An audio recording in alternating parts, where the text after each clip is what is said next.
The dinner rush was in full swing at Tony's Italian kitchen when she walked in. A young woman in a simple hoodie and jeans, her left arm noticeably stiff at her side. The restaurant owner, Tony Marcelli, barely glanced up from the register as he barked, "We're full tonight. Try the diner down the street." But what he didn't know was that beneath that unassuming exterior sat a hero who had faced enemy fire in Afghanistan, who had saved lives under impossible conditions, and who carried in her pocket a small purple medal that would soon change everything. Sometimes the greatest warriors look nothing like what we expect.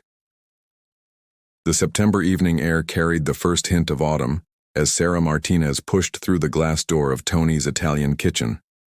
The familiar ache in her left shoulder intensified with the movement, a constant reminder of that day in Kandahar province 3 years ago. She paused just inside the entrance, her eyes adjusting to the warm, amber lighting that bathed the bustling restaurant in a golden glow. The dinner rush was in full swing. Waiters weaved between packed tables carrying steaming plates of pasta and pizza, while the sound of clinking glasses and animated conversations filled the air. Sarah had driven 40 minutes from the VA Medical Center in downtown Phoenix, her physical therapy session having run longer than expected. All she wanted was a quiet corner booth and something more substantial than the protein bars she'd been surviving on lately. Behind the hostess station stood Tony Marcelli, a thick-set man in his 50s with salt and pepper hair and forearms that spoke of decades in restaurant kitchens. He was juggling reservation calls while simultaneously directing his staff with the practiced efficiency of someone who'd been in the business for 30 years. His restaurant was his pride and joy, a family establishment that had served the community for 2 generations. Sarah approached the station, unconsciously favoring her left side as she walked. Her brown hair was pulled back in a simple ponytail, and she wore a faded Arizona State hoodie over dark jeans, the same outfit she'd thrown on for therapy that morning. The casual clothes hung loosely on her frame, a consequence of the weight she'd lost during her long recovery. "Excuse me," she said quietly, her voice barely carrying over the dinner noise. "Table for 1, please." Tony glanced up from his reservation book, his eyes taking in her appearance with practiced assessment.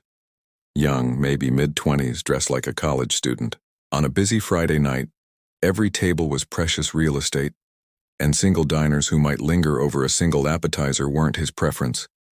His expression tightened slightly as he noticed the way she held her left arm, assuming she might be another person looking for handouts or charity.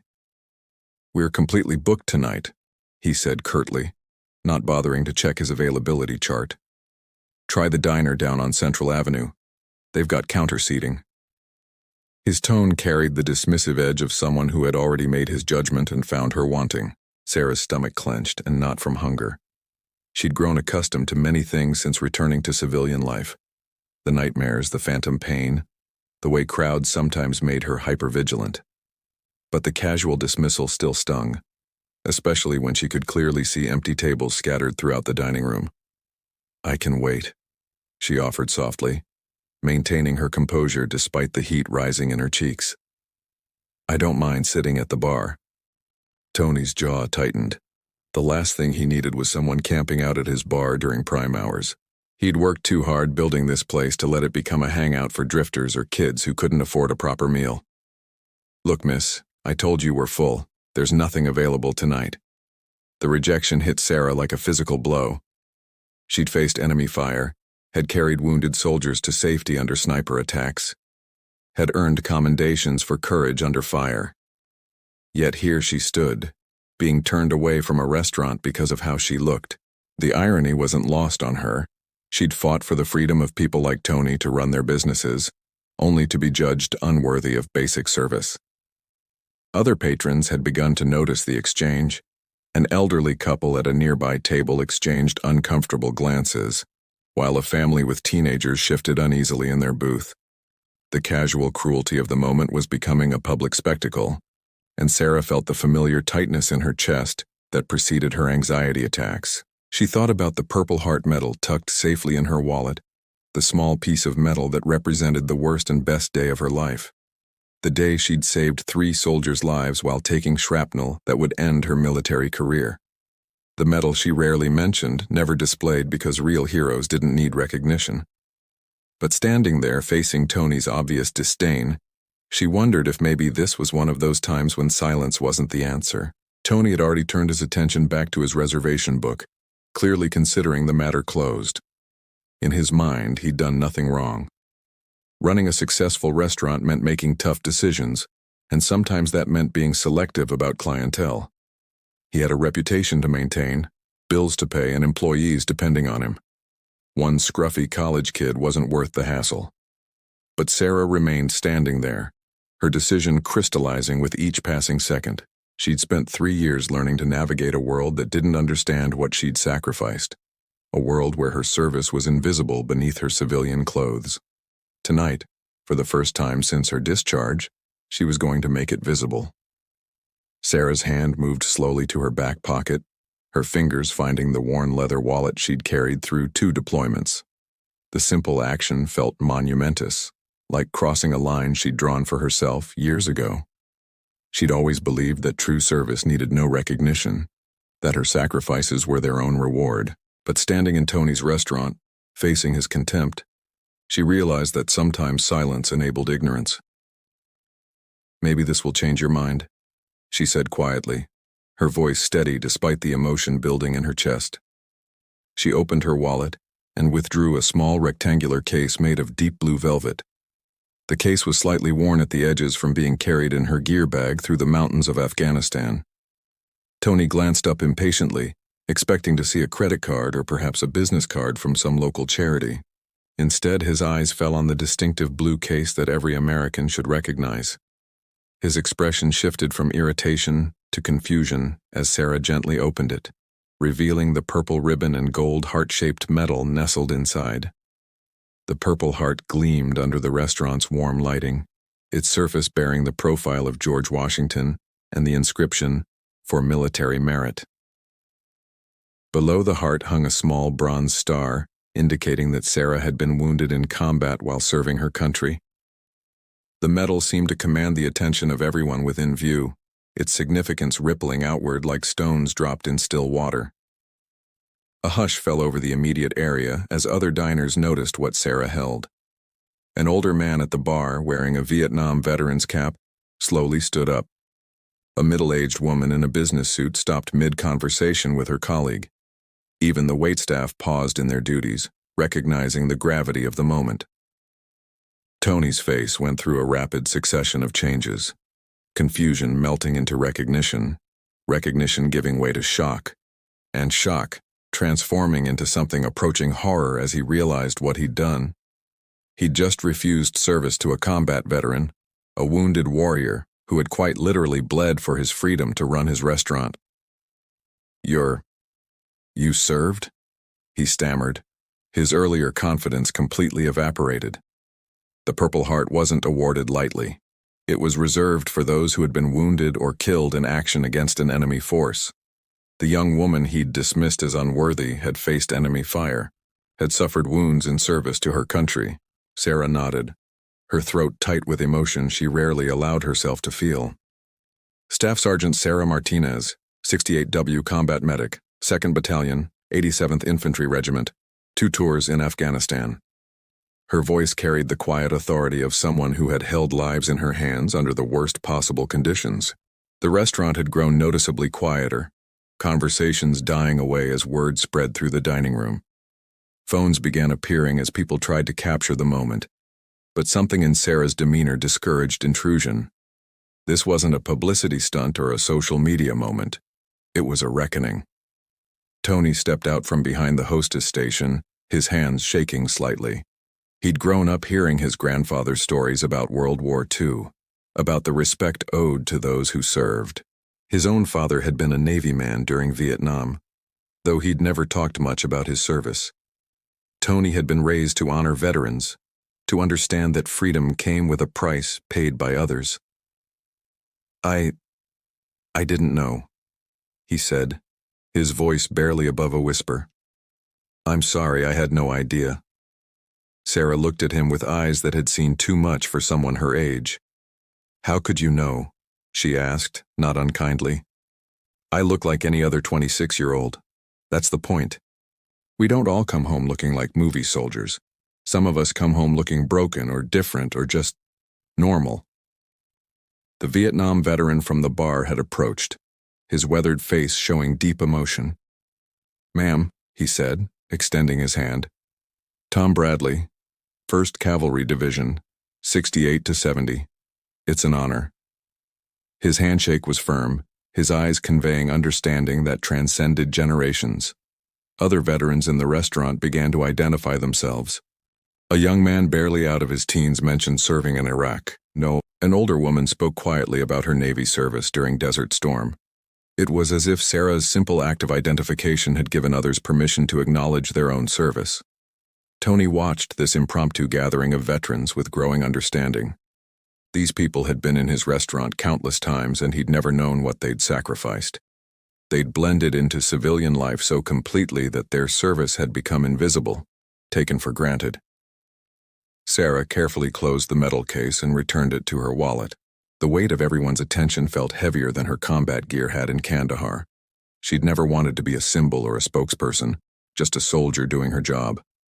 But as she looked around at the faces surrounding her, some curious, some respectful, some moved to tears, she realized that maybe this moment was bigger than her discomfort. "The thing about service," she said, addressing Tony but speaking loud enough for others to hear, "is that it's not about recognition. We didn't serve so people would thank us or give us special treatment. We served because it was our duty, our honor. But we also served so that everyone could have the dignity of being judged by their character, not their appearance." The impromptu circle of veterans and curious diners had grown larger, creating an intimate space within the busy restaurant. Tony gestured toward a nearby booth that had just been cleared, his earlier dismissal now seeming like something from another lifetime. "Please," he said, his voice thick with regret. "Sit down. Let me get you something. Anything you want? It's on the house." Sarah slid into the booth, grateful to take the weight off her left leg, another injury from that day in Afghanistan that most people never noticed. The vinyl seat creaked softly as she settled in, and she found herself surrounded by faces eager to hear her story, not out of morbid curiosity, but out of genuine respect for what the Purple Heart represented. Tom Bradley, the Vietnam veteran, took a seat across from her. "If you don't mind me asking," he said gently, "what happened over there?" Sarah's eyes grew distant, traveling back 3 years to a dusty forward operating base in Kandahar province. The memories were still sharp, still capable of pulling her back to that blazing afternoon when everything changed. She'd told the story to doctors, to therapists, to military investigators, but she'd never told it to civilians, never tried to make people understand what combat really looked like. "It was July 15th, 2021, she began, her voice taking on the measured cadence she'd learned for giving military reports. "Our patrol had been out for 18 hours, checking on a village school that was supposed to be receiving medical supplies. Intelligence said the area was clear, but intelligence was wrong a lot back then." Tony had returned with a glass of water and was standing nearby, his face showing the careful attention of someone trying to understand a world completely foreign to his experience. Other patrons had quietly shifted closer, creating an unconscious circle of listeners. "We were about 2 clicks from base when the first IED went off," Sarah continued. "Caught our lead vehicle, flipped it completely over.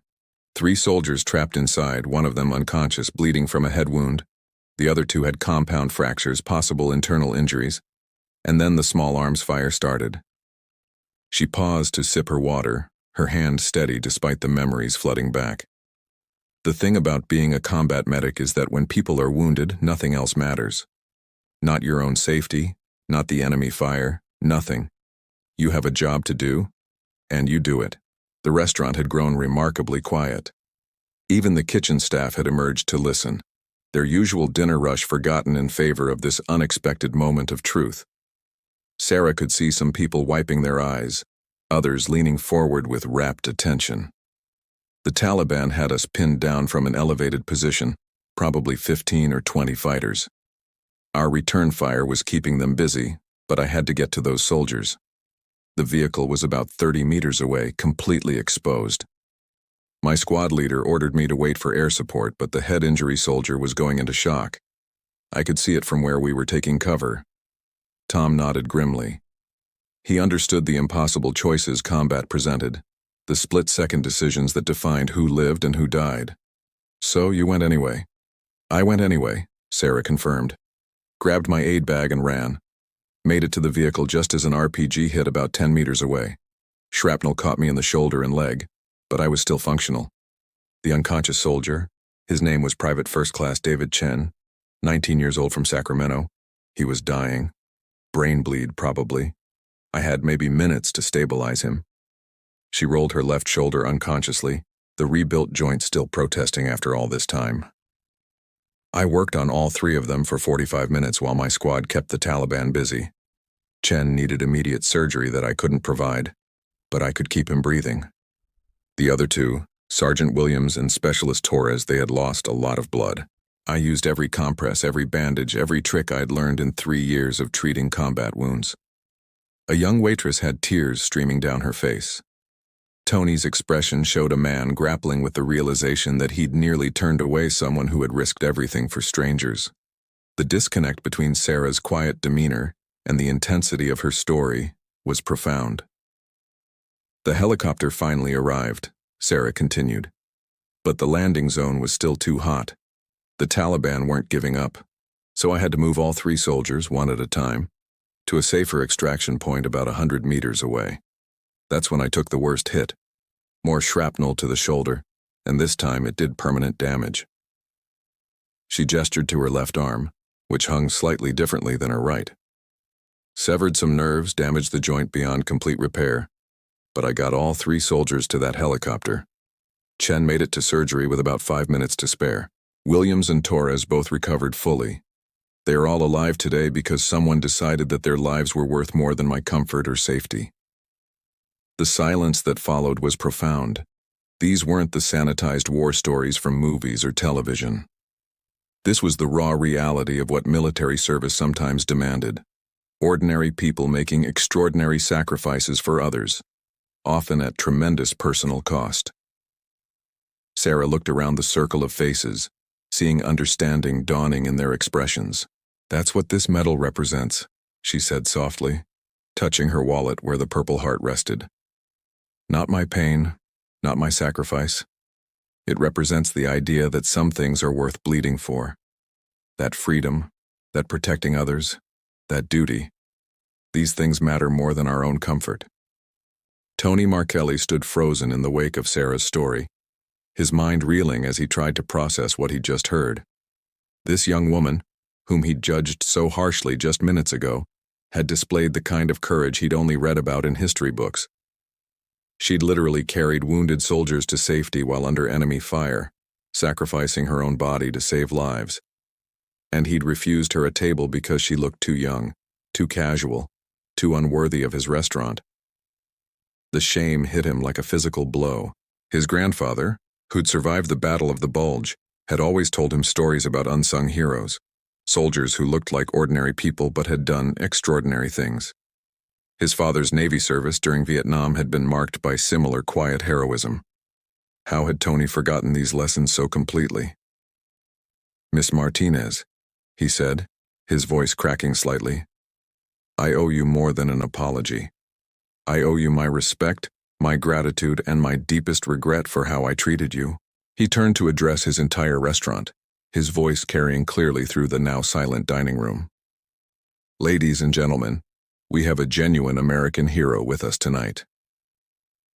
The applause began slowly, Tom Bradley clapping steadily from across the booth, then the young Iraq veteran joining in, followed by the Navy woman from Desert Storm. Soon, the entire restaurant was on their feet, applauding not just Sarah, but the recognition of something larger than themselves. Some people were crying openly. Others simply stood in respectful silence. Sarah felt her cheeks burn with embarrassment. This was not what she'd wanted. She'd simply needed Tony to understand that his judgment had been wrong. But as she looked around at the faces surrounding her, she saw something important happening. People were connecting with the reality of military service in a way that statistics and news reports never achieved. "Please," she said, raising her hand to quiet the applause.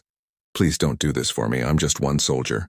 There are thousands of us who came home and thousands more who didn't. We don't serve for applause." But Tony wasn't finished. The transformation happening within him was complete and irreversible. "No," he said firmly. "This is exactly what we should be doing. Not just tonight, but every night. How many other veterans have walked through that door without me knowing? How many heroes have I failed to recognize because I was too busy making assumptions?" He looked around his restaurant with new eyes, seeing his customers not as revenue streams but as individuals with their own stories, their own sacrifices, their own worth. "From tonight forward," he announced, "Tony's Italian Kitchen honors our veterans, not just with discounts or special meals, but with the respect and recognition they deserve." The elderly couple who'd witnessed Sarah's initial rejection approached the table. The woman's eyes were red from crying. "My brother died in Vietnam," she said simply. "He was just 22. Thank you for your service, and thank you for helping us remember what service really means." More people began sharing their connections to military service. A businessman mentioned his son currently deployed in South Korea. A college student spoke about her grandfather's World War II service. It was as if Sarah's story had given everyone permission to acknowledge the military families in their own lives. Tony disappeared into his kitchen and returned with his chef, a middle-aged man named Marcus who'd been quietly listening from the service window. "Marcus here is one of my best employees," Tony said. "Been with me for 8 years. Marcus, tell Miss Martinez about your service." Marcus wiped his hands on his apron, suddenly shy. "Army cook, 2 tours in Iraq. Nothing heroic like yours, ma'am. Just kept the troops fed." Sarah stood up and shook his hand warmly. "Feeding soldiers is absolutely heroic," she said sincerely. "A well-fed unit is a combat-ready unit. You probably saved more lives than you know just by doing your job well." The recognition in Marcus's eyes was profound. Like so many veterans, he'd minimized his own service, convinced that support roles were somehow less important than combat positions. Sarah's acknowledgement meant more to him than years of civilian praise.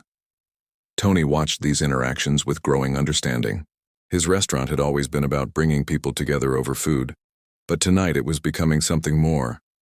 A place where service was recognized, where stories were shared, where the invisible bonds of military family became visible. "I want to do something permanent," he said suddenly. "A veterans wall, maybe. Pictures and stories of local heroes. Would you be willing to be the first?" Sarah hesitated. The idea of her picture on a wall, her story displayed for all to see, went against every instinct she'd developed about keeping her service private. But looking around at the faces still gathered near her table, she realized that privacy might be a luxury she could no longer afford. "Only if you include Marcus," she said finally. "And Tom here. And anyone else who's willing to share their story. This isn't about making me famous, it's about helping people understand that veterans are everywhere, doing ordinary jobs, living ordinary lives, but carrying extraordinary experiences."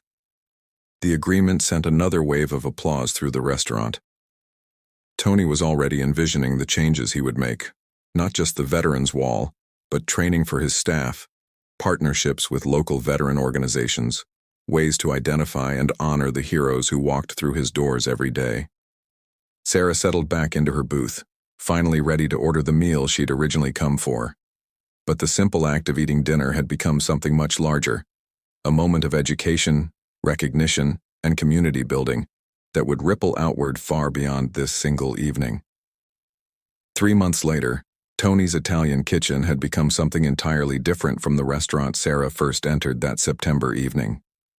The wall behind the hostess station now displayed 47 photographs of local veterans, each accompanied by a brief story of their service. Sarah's picture held the place of honor at the center, not because her service was more important than the others, but because her courage in that moment had started something special. Tony stood behind the hostess station on this cold December evening, reviewing reservations with his new assistant manager, Angela Rodriguez, a Marine veteran who'd served 2 tours in Iraq. Her hiring had been the first of many changes Tony implemented after what he now called the awakening. Angela's military precision and leadership experience had improved operations throughout the restaurant. The Henderson party called to confirm their 7:30 reservation, Angela reported. Mr. Henderson mentioned that his father is a Korean War veteran. I've prepared a table near the veterans' wall so his dad can see the displays. This had become standard practice at Tony's, identifying veterans among their guests and ensuring they felt welcomed and honored. The staff had been trained to recognize the subtle signs: military bearing, unit tattoos, veteran organization clothing. More importantly, they'd learned to treat every customer with the dignity and respect that Sarah had been denied. Sarah herself had become a regular, usually stopping by after her weekly physical therapy sessions. Her shoulder had improved significantly, and she'd started working part-time at the VA hospital, helping other veterans navigate their transitions to civilian life. The confidence she'd gained from sharing her story had transformed her own healing process. Tonight she sat in her usual booth, not alone as she'd been 3 months ago, but surrounded by what had become known as the Tuesday Night Veterans Group. Tom Bradley was there, along with Marcus from the kitchen who'd joined them after his shift ended. Angela often sat with them when her duties permitted. They'd been joined by newer faces, a young Air Force veteran named Jessica who'd served in Syria, and an older Coast Guard retiree named Bill, who'd been quietly eating at Tony's for years before the Veterans Wall gave him the courage to identify himself. The VA called today, Sarah announced to her group. They want to use our Tuesday night gatherings as a model for other veteran support programs. Apparently, informal peer groups in community settings are showing better participation rates than traditional therapy sessions. Tom chuckled, cutting into his veal parmesan. Who would have thought that Tony throwing you out would end up helping veterans across the state? The irony wasn't lost on any of them. Sarah's moment of frustration had become a catalyst for community building that extended far beyond Tony's restaurant. Local newspapers had covered the story. Veterans organizations had taken notice, and other businesses had started implementing similar recognition programs. Tony appeared at their table as he did most Tuesday nights, carrying a bottle of wine and wearing the expression of a man who'd found unexpected purpose. "Mind if I join you for a minute?" he asked, though he knew he'd always be welcome. Sarah gestured to an empty chair. Over the months, Tony had become more than just a restaurant owner to this group. He'd become a friend, an advocate, and in many ways, a student learning about service and sacrifice from those who'd lived it. "I got a call today from a restaurant owner in Denver," Tony said as he poured wine for those who wanted it. "He heard about what we're doing here and wants to start something similar.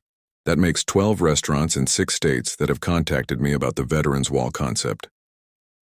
The ripple effects continued to spread. Social media had amplified the story, but more importantly, it had sparked genuine conversations about veteran recognition and support. Sarah had been invited to speak at several events, sharing not just her combat story but the broader message about seeing past appearances to recognize the service members living quietly among us. "The real success," Sarah said thoughtfully, "isn't the recognition or the publicity. It's that Marcus feels comfortable talking about his service now. It's that Jessica found a community that understands her struggles. It's that Tom doesn't have to carry his Vietnam experiences alone anymore." Angela nodded in agreement. "When I was job hunting after discharge, I was afraid to mention my military service. I thought civilian employers would see me as damaged goods. Working here, being surrounded by people who understand that military experience is an asset, not a liability, it's changed how I see myself." The Tuesday Night Veterans Group had evolved into something none of them had expected.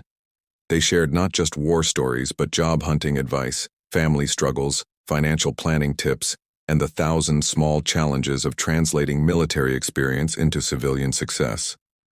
The restaurant had become a safe space where service members could be themselves without explanation or apology. Tony looked around the table at faces that had become familiar, stories that had become treasured parts of his restaurant's identity. "You know," he said quietly, "I spent 30 years in this business thinking success was about profit margins and customer turnover.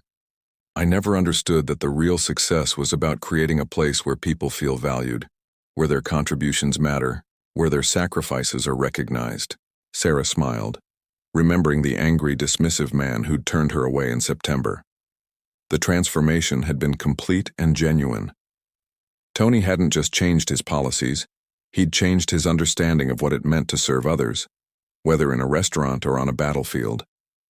As the evening wound down and the veterans began to disperse to their various homes and responsibilities, Sarah reflected on the unexpected journey that had begun with a simple request for a table. She'd come to Tony's that night hungry and tired, seeking nothing more than a meal and a quiet place to sit. Instead, she'd found something much more valuable, a community, a purpose, and the knowledge that her service continued to matter long after she'd hung up her uniform. The Purple Heart still rested in her wallet, but it no longer felt like a burden or a secret. It had become what it was always meant to be, a symbol not just of her sacrifice, but of the ongoing duty to help others understand that freedom is preserved by ordinary people doing extraordinary things, one act of courage at a time. As Sarah Martinez walked out of Tony's Italian kitchen that December evening, the cool desert air carried the scent of winter and the promise of holidays ahead. Behind her, the warm glow of the restaurant illuminated the Veterans Wall, where 47 faces looked out at diners, each photograph telling a story of service, sacrifice, and the quiet heroism that lives among us every day. The transformation that began with a moment of prejudice and ended with recognition had rippled far beyond the walls of one restaurant. Sarah's simple act of courage, revealing her Purple Heart when faced with dismissal, had created a movement of awareness and appreciation that continued to spread across communities nationwide. But the real victory wasn't measured in media coverage or business recognition. It was measured in the faces of veterans who no longer felt invisible, in the understanding that grew between those who'd served and those who'd never worn the uniform, and in the knowledge that sometimes a single moment of truth can change everything. Sarah's story reminds us that heroes walk among us every day, often unrecognized and unacknowledged. They stock our grocery shelves, teach our children, fix our cars, and serve our meals. They carry their service quietly, asking for nothing more than the dignity and respect owed to every human being. The next time you encounter someone who seems out of place, who doesn't fit your expectations, or who appears to need help, remember Sarah Martinez. Remember that appearances can deceive, that worth isn't determined by clothing or age or circumstance, and that the person standing before you might have stories of courage that would humble and inspire you. Our veterans have written blank checks to America, payable up to and including their lives.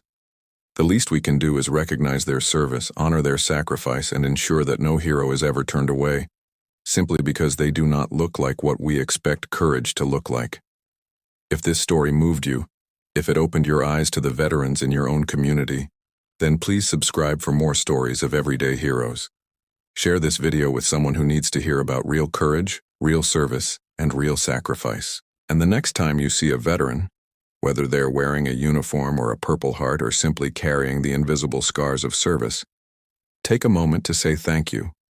Because freedom isn't free, and those who paid the price deserve to be seen, recognized, and honored for the heroes they truly are. Thank you for watching, and thank you to all who serve.